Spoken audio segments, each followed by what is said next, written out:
Acho que saúde, para mim, e acho que um pouco do pensamento do SUS, o que deveria ser, é uma relação integral, não só de medicamentos, mas também da própria relação com a cidade, com o espaço que a gente está. Então, saneamento básico é uma questão básica de saúde. Eu acho que também, para além disso, tem um pensamento da medicina que não entende só a medicina como os tratamentos específicos, mas, por exemplo, o direito à cultura é, de alguma forma, uma questão de saúde mental, o direito aos esportes é uma questão de saúde tanto física quanto mental. Então, acho que a saúde é algo global, assim, não só dos medicamentos que a gente compra na farmácia, por exemplo. Saúde é uma boa alimentação, é fazer um exercício, né? Não ficar parada. Para mim, tem que ter o exercício é muito importante. A saúde é seu bem-estar, né? Você tá bem consigo mesmo, né? Assim, as dores eu acho que são normais pela idade e tudo, né? Que você vai agregando, mas você tendo uma cabeça legal e cuidando da sua saúde, eu acho que tudo vai, entendeu? Flui. Entendeu? Tudo flui bem. Acho que sem saúde não dá pra fazer muita coisa, não dá pra aproveitar a vida, não dá pra fazer nada, né? Acho que saúde não é um conceito, mas é uma coisa fundamental que todos precisam, é intrínseco, sabe? Acho que é isso. Cara, saúde é estar bem fisicamente, mentalmente, né? E, cara, cuidar da saúde, né? Se alimentar bem, dormir bem, evitar beber bebidas alcoólatras, alimentação. Saúde é tudo, né? Se você não tem saúde, você não consegue trabalhar, você não consegue fazer nada na vida. Eu acho que a saúde é primordial. Saúde é você ter qualidade de bem viver. É você acordar e saber que você vai ter um objetivo por que lutar e ter condições para isso.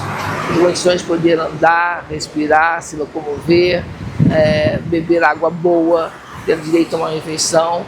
Isso faz com que você tenha direito de existir. Você faça com que você levante da cama e batalhe por um sonho, por um objetivo. Porque sem saúde você não faz nada disso. Bem-vindos ao Bora Geral Saúde. Eu sou o Hélio Rodrigues e aqui a gente fala sobre saúde pública com os pés no território e o coração no SUS. E para começar, a produção preparou novamente um quiz para testar o conhecimento dos nossos telespectadores.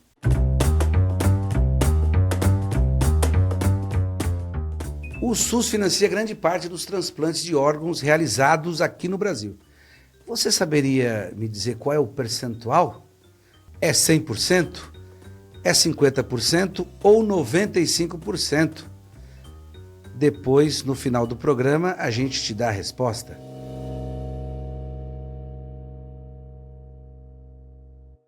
Recebemos mais depoimentos da população nos contando como está o atendimento em saúde pela cidade. Hoje tem um depoimento da Zona Sul chegando por aqui. Vamos assistir.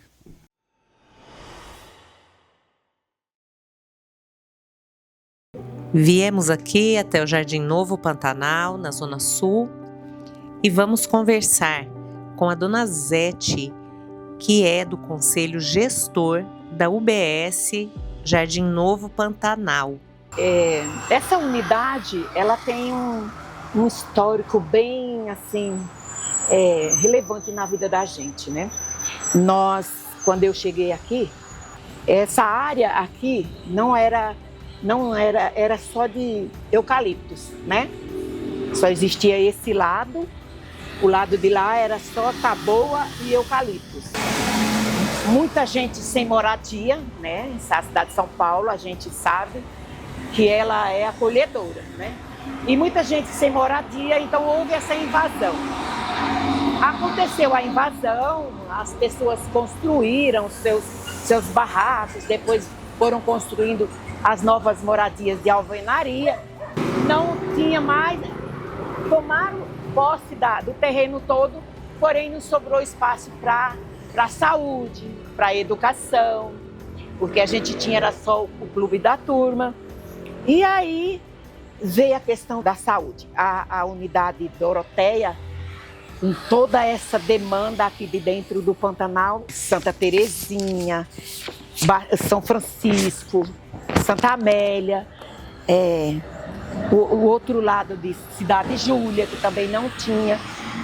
Daí a gente começou a se reunir como Movimento Popular de Saúde, porque antigamente não tinha o movimento, não tinha o Conselho Gestor de Saúde, só tinha mais o movimento. Nos reunimos, chamamos o governo, que na época era o Kassab, né, o senhor Kassab, que era o prefeito, o pessoal da supervisão, doutora Margarida e tudo mais, nos reunimos.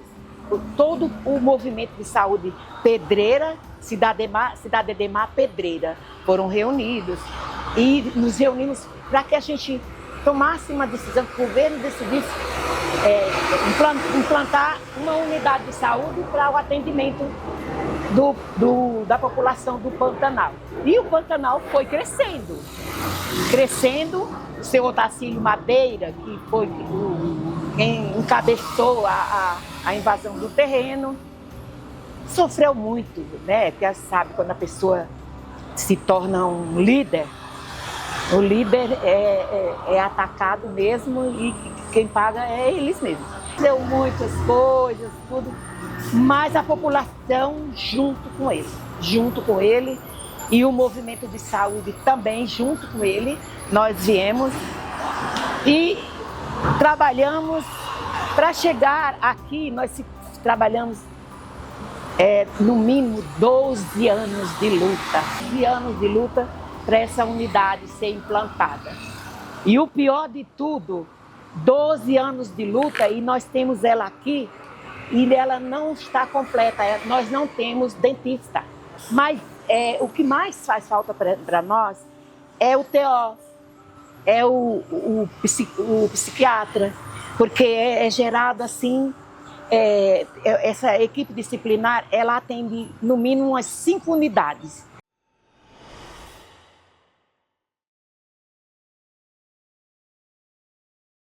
Vamos aos nossos comerciais.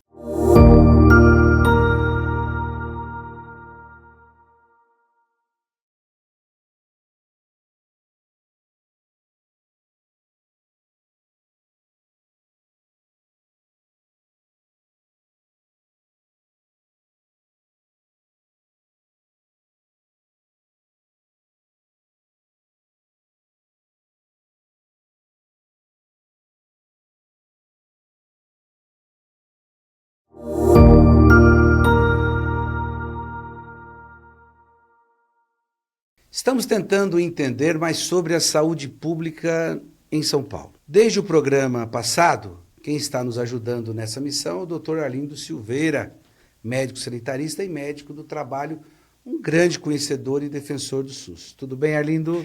Tudo bom, Hélio. De volta ao programa, vamos continuar aqui o debate. Voltamos de novo aqui para a gente continuar essa conversa. A gente abriu o programa de hoje com a população contando para a gente o que entende como saúde. E você, nosso especialista, o que nos diz? O que é saúde, doutor Arlindo? Pois então, já no programa passado você esboçou um pouco essa pergunta, a gente comentou que precisaria de um momento muito especial para a gente falar, e eu acho assim, fico até grato que a gente começa com esse tipo de questionamento. Porque as pessoas têm um entendimento de saúde de tomar remédio ou ausência de doença. Né? Uma grande maioria das pessoas. Mas, na verdade, se você for ver, saúde não é isso. Saúde é uma decorrência, né? É uma resultante de diversas variáveis que se cruzam. Né? Por exemplo, se você está desempregado, você não consegue comprar um alimento, você não consegue manter a sua saúde. Se você não tem lazer adequado, se você trabalha num ritmo estressante de jornadas estendidas, você vai chegar um determinado momento que você não tem saúde. Tá? Se você não tem, até mesmo a questão da educação, se eu não tenho o poder a capacidade, né, da instrução, de poder ler ou adquirir a informação necessária sobre uma determinada situação que me acomete no meu entorno, no meu lugar da minha moradia, eu também não vou conseguir ter saúde. Mesmo a questão de meio ambiente. né? Se eu vou morar em um lugar onde antes era um depósito ou um lugar onde depositavam, vamos dizer, resíduos industriais, né? Um solo contaminado. Um solo contaminado, também eu não vou conseguir ter saúde. Então, saúde, na verdade, é uma resultante de situações sociais, né? Que também tem que ter um olhar e uma atenção do poder público para poder ser equacionado e ofertado para a população, para ela poder pensar, né? Para ela poder ter saúde, né? Então, assim, não é só o acesso ao sistema de saúde, não é só o fato de nós termos um sistema de saúde, termos um sistema de saúde universal, um sistema de saúde que atende de maneira integral, né, com equipes multiprofissionais, já é um grande avanço. Mas a gente tem que pensar que não é só isso. Muito bem. Então, vou fazer outra pergunta para você, nosso especialista, doutor Arlindo. A prevenção ainda é prioridade no SUS paulistano ou a gente só corre atrás do prejuízo? O que a gente poderia mudar esse cenário? Como a gente poderia mudar isso?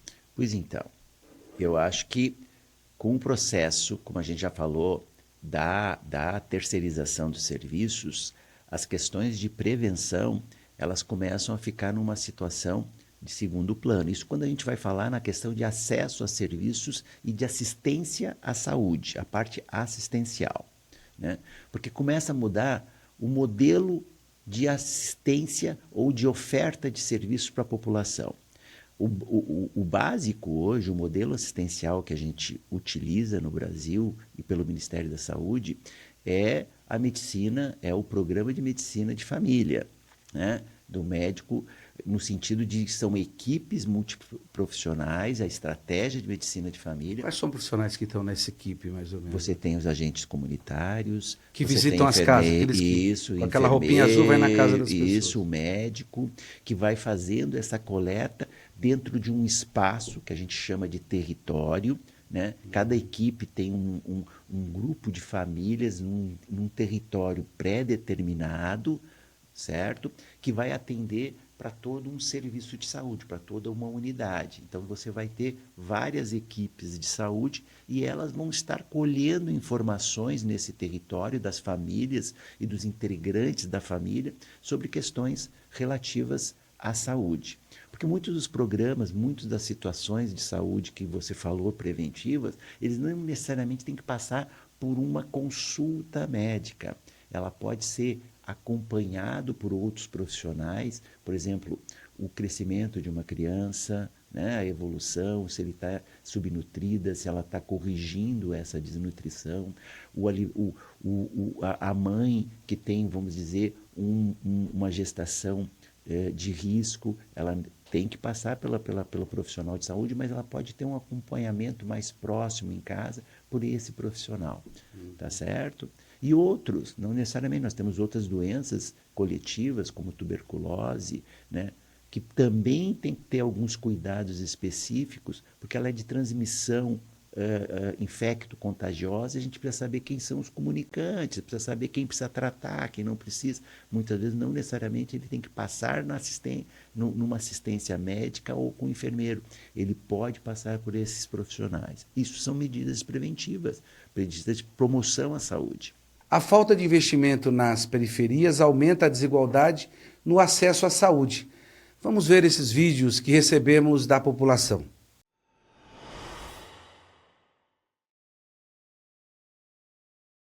Eu quero dizer que eu estou há muito tempo esperando as melhorias de cada campanha, cada promessa de campanha que a gente tem, e está cada vez mais sucateada. Consulta, não dá para marcar a consulta, porque a consulta depende de disponibilidade, então a gente não vai lá com consulta marcada, a gente tem que ficar esperando. Se tiver alguém que desista, a gente pode ser encaixado. E coisas básicas faltando, filas enormes, pouco pessoal que não tem paciência.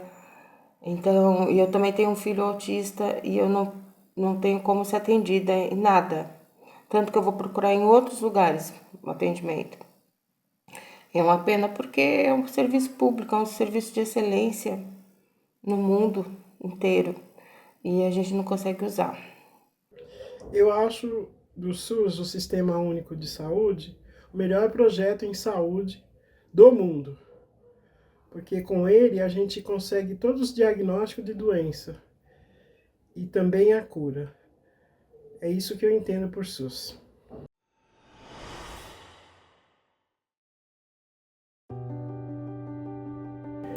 E agora o que a dona Zete conta pra gente é um pouquinho da atuação do controle social aqui na UBS do Jardim Novo Pantanal, que a gente espera em breve que seja a UBS Otacílio Madeira. Tem uma luta dos moradores, né, que em homenagem a ele, por ter lutado tanto em benefício do bairro, eles entraram com a documentação para que mudasse o nome da unidade para Unidade de Saúde Otacílio Madeira, né?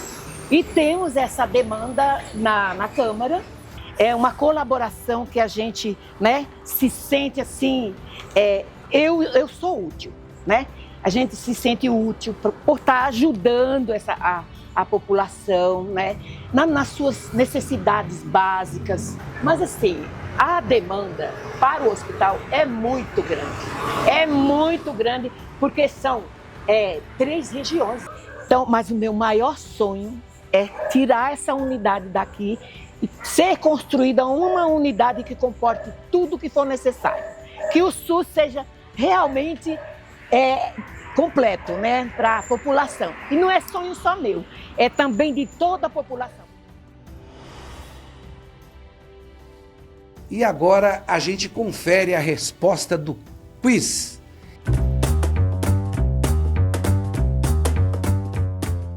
E aí, sabe quantos dos transplantes de órgãos realizados aqui no Brasil é custeado pelo SUS? Estou falando transplante de fígado, rim, coração, medula óssea. É isso mesmo, 95%, segundo os dados do Ministério da Saúde. Esse é a incrível participação do SUS em cirurgias, em transplantes de alta complexidade e de custos extremamente elevados, que é feito gratuitamente pelo Sistema Único de Saúde. Doutor Arlindo, a terceirização, desculpa eu insistir nessa pergunta, mas a terceirização, esse modelo que foi implementado no Brasil, que muitas das vezes, ou na sua grande maioria, precariza as condições de trabalho do terceirizado. Na saúde, você acha que a terceirização melhorou ou piorou o atendimento ao munícipe? Olha, eu acho que o que você traz, né, da terceirização, se for para dar uma resposta direta, piorou, não tenha dúvida nenhuma. Por quê? Porque nas duas pontas, tanto para o trabalhador... O terceirizado, no caso, né? O trabalhador, porque ele tira um espaço de um profissional que antes era contratado por concurso público, tá certo? Muitas vezes preparado para aquela função, né?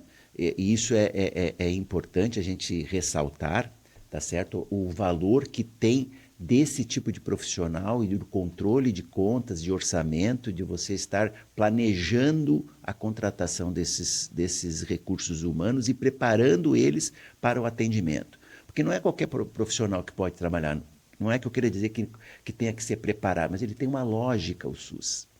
Nós já falamos que lá, no último programa, você falou da Constituição de 88, quando ele foi, lá está a lógica, lá estão os critérios do SUS, universalidade, integralidade, equidade, equipes multiprofissionais. Isso é uma lógica de serviço público, que não é uma lógica do serviço privado.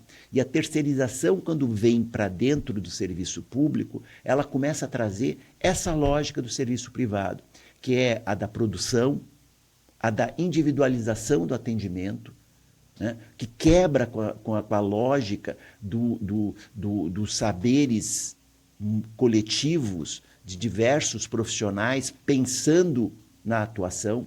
Então, não é só o olhar para dentro do consultório, eu atendo uma pessoa dentro do consultório e aquilo acabou. E essa lógica da terceirização, ela vem para trazer exatamente isso para dentro do SUS. Né? E aí os serviços, no caso a gestão, a Secretaria Municipal de Saúde, ela perde esse controle.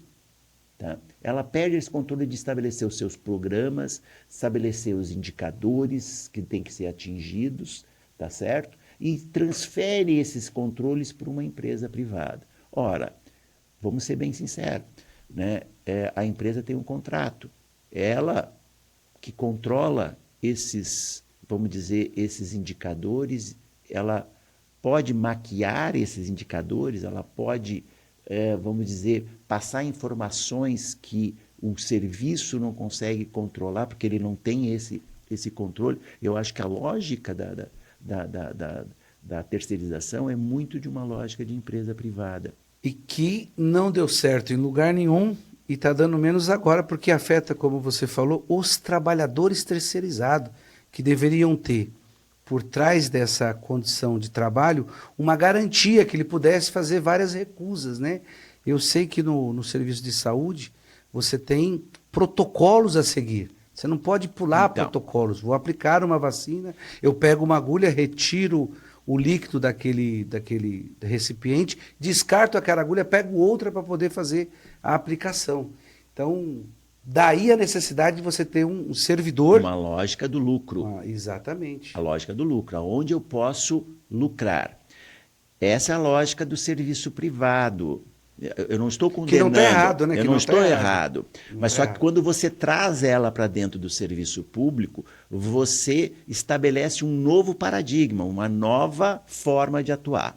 E tem uma outra lógica que eu acho que é importante ser colocado quando a gente fala sobre os recursos humanos, porque para alguns profissionais e em alguns municípios onde se trabalha com a terceirização para as OS, nós temos um outro problema, que é a quarteirização. O que significa? Vou dar um exemplo para você. Claro que se para o serviço público já é caro contratar o profissional médico, para o serviço privado, mais caro ainda. E ele visando sempre ser essa lógica que nós estamos falando, que é a lógica do lucro. Ser rentável, né? Ser rentável. Às vezes é mais válido eu contratar a pessoa por horas trabalhadas do que contratar por contratos seletistas, tá certo? Outra, muitas vezes os contratos de gestão, eles estabelecem que tenha que ter o médico lá naquele serviço, mas ele não estabelece que tem que ser o mesmo médico sempre. E muitas vezes você vai ver, e a gente observa nas críticas que hoje surgem dos usuários, é exatamente esse. Eu não sou mais atendido pelo mesmo profissional.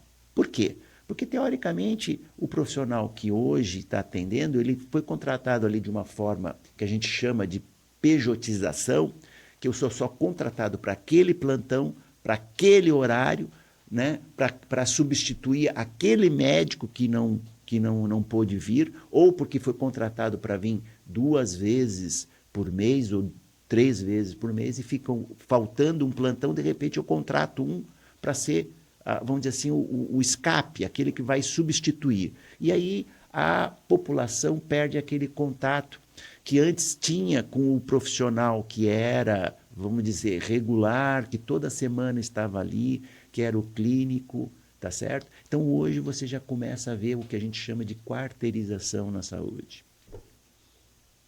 O SUS é nosso, é do povo, e a saúde pública é uma conquista que precisa ser defendida todos os dias.